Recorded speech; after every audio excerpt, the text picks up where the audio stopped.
Ahoy! I am so incredibly excited right now because I want to talk about what I think are the biggest news for New World this year. And yeah, I know they've announced a lot of big content this year, but I think this one in particular is more important than any content patch by itself. In case you didn't stumble across it already, my question was answered in the recent community Q&A for March of this year. I asked how the team would feel about committing to a regular balance check update halfway through each season to make sure that the game feels good and weapons don't stay over or underpowered for too long. David called that a great question and announced a new show, Balance of Power. That came out today and we absolutely got more than we bargained for. First, he announced that they definitely want to make balance more of a priority for New World. In that context, he didn't just commit to what I asked for, which would have been one balance patch between seasons. He said they're going to do large balance changes every month. So I absolutely got more than I bargained for here, and I'm incredibly happy about this. I think this is absolutely fantastic because it will make the game feel a lot more alive. You will see consistent changes, you will see metas shifting with these changes. You don't have to worry about a weapon being over or underpowered for too long. So I'm super happy about this, and from a content creation perspective it's also great because it gives me something to do and test every month. Looking at other games, having regular balance passes like these also drastically increase the longevity of the game. It gives people more of a reason to come back, maybe if their favorite weapon got buffed, and there is a constant flow of communication coming along with it, so I think it's great in every single way. Now David also gave us more details on what to expect. For example, one thing that we will likely see are weapon playability passes like they did for the Fire Staff, so some degree of rework. Also, they're going to do changes to combat mechanics, like for example the mitigation changes that they did in the last patch. And they're also going to do thematic changes, like for example the adjustments that they did to crowd control versus damage, so that weapons fall more towards one thing or the other, or abilities do. For the intermittent balance passes, or the in-between patches, the things that mostly affect that are meta shifts, new techs being discovered, bugs, overtuned and undertuned weapons. So they don't want players to wait for a whole season for those types of things to be adjusted. The changes will generally be smaller in nature and safer, but also quicker. Along with that, David also promised more discourse. On one hand, they will have the show now regularly, the Balance of Power show, where they talk about these changes in detail, and David also said he wants to be more active in the forums. In this show itself, he discusses the state of balance in detail and also explains why they made various changes, which I think is extremely helpful to understand and also to hear that they know our concerns and maybe share some of them as well. They are not blissfully unaware of them. They may just be holding off on a change because they want to see how things develop first. In this first episode, he first talked about the overall state of balance.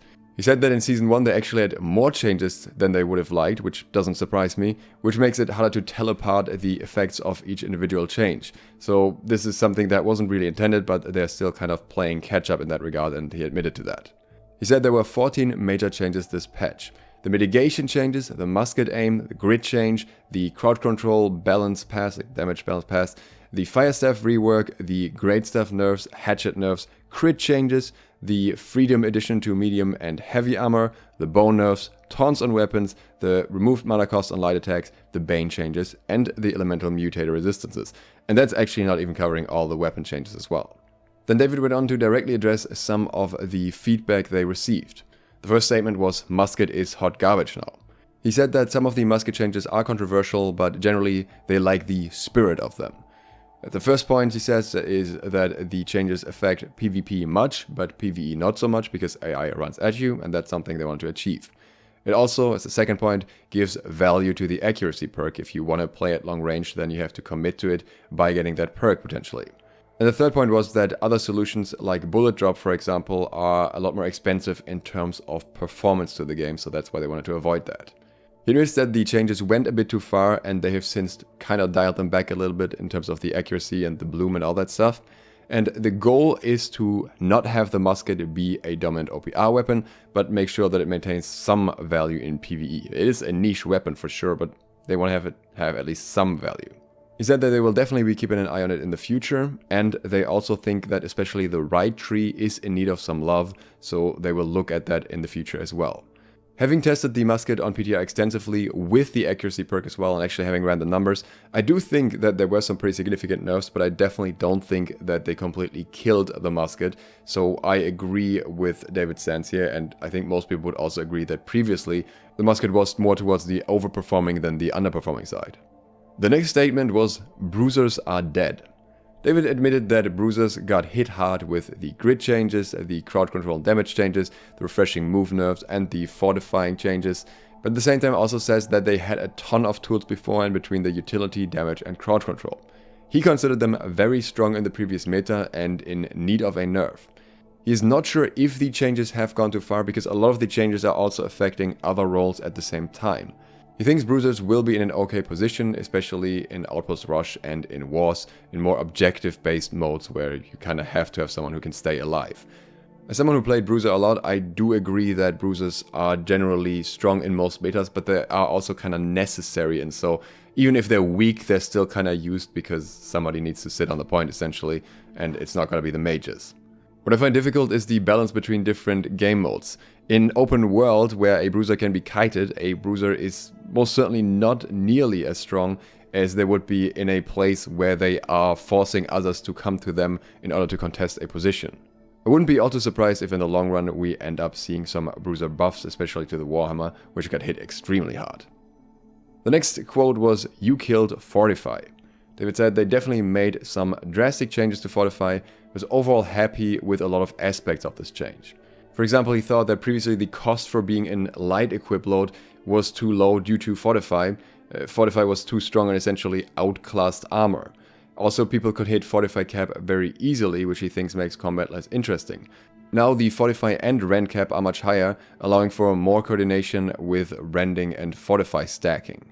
David thinks that in PvP there will likely be a natural equilibrium after a while, but he is a little bit worried about the effects in PvE, especially for high level mutations. I agree, in PvP the meta just kind of adjusts around to whatever is effective, so you can see people just switch to a version after complaining a bit, and that's just what it's going to be for most people.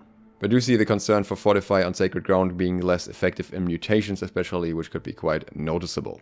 If the stats for PvE indicate that this is a problem, they are maybe considering adjustments to enemy health in the future.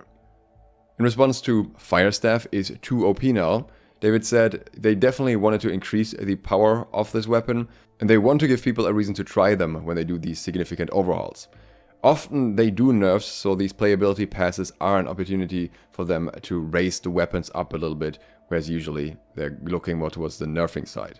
However, the changes gave the Firestaff a little bit too much power, which is why they introduced some nerfs later on the PTR. Now he thinks we're leaning towards a world where the Firestaff might be a little bit overpowered, and says maybe we'll see some adjustments in April. The next quote was, "Bow is going to replace musket in OPR." They made a number of nerfs to the bow on the PTR, however, with all the changes and especially the Fortify changes, he says these changes may not have been enough. They're watching the bow very closely and are considering possible adjustments if the bow starts to dominate. This is something that I am very happy with. I do think that the bow has a good chance to be very, very strong in the next meta, and this is where it's very good to know that we don't have to wait 3 months until the balance pass comes. If the bow ends up being as strong as many people are expecting, then it will simply get some nerfs in the next balance pass, and then we don't have to worry about it anymore. So I think that is great. The next statement could have been written by me, which is, "The blunderbuss is too bursty now." Overall, David thinks the blunderbuss is in a pretty good spot, and they like the combo burst. It's something they talked about previously as well. The one-shot potential, however, might be a bit too much, especially with the Fortify changes, and they made some small changes to burst on PTR. David thinks that the weapon is in a good place, but will keep an eye on it. I personally think that especially Splitting Grenade is still very, very scary, but we will see what the meta brings. I'll have to play against some blunderbuss first to really get the full picture of this. For the Hatchet, he liked the change to Hatchet itself and to Defy Death, but the health return was a bit high on PTR, so they changed that to be base health. When it comes to the Rapier, David said that Flourish and Finish didn't feel good without the stagger, so they added the first one back in. For the Spear, he said that Fortifying Perforate felt a little bit too strong after all the other changes, so that just needed some adjustments. Modal Empowerment is something they said they nerfed too far, and they brought back the refresh on kill before it went to live in order to allow players to play aggressive for these refreshes and then get them, but not get them by just lazily and safely hanging back. The damage nerf to Elemental Attunement was twofold. On one hand, they thought that the perk was dominating its perk bucket, so they wanted to bring it down a bit. And on the other hand, they wanted to bring down damage in general a little bit, and that's obviously a good point to touch there. There was also an interesting question after, but at this point a quick reminder, if you enjoyed the video, consider subscribing and clicking the bell so you get notified of other upcoming new news. We have so much to talk about in the next days, also some ways to make some very quick and easy gold right after the patch, so that's all coming soon. If your bell is on, then you know earlier. The question David asked at the end was, for Season 2, we are choosing 1 to 2 abilities for each weapon that are underpowered or underused and finding a way to bring it more in contention for other abilities. Which abilities need some love? And I think this is great because now we kind of know what the balance changes for Season 2 in general will be, what the direction for them will be. So hopefully we'll finally see some buffs to Whirling Blade and some tweaks to Left Tree Greatsword. I again want to express just how excited I am about these changes in general. I'm so looking forward to these regular balance patches. I think this will be so good for the game. And yeah, I couldn't be happier. Thanks to my patrons for supporting this video. They get any types of farming tips and so on early, so if you want to be first in line, that's the place to go. And thank you for watching. Duke Sloth, out.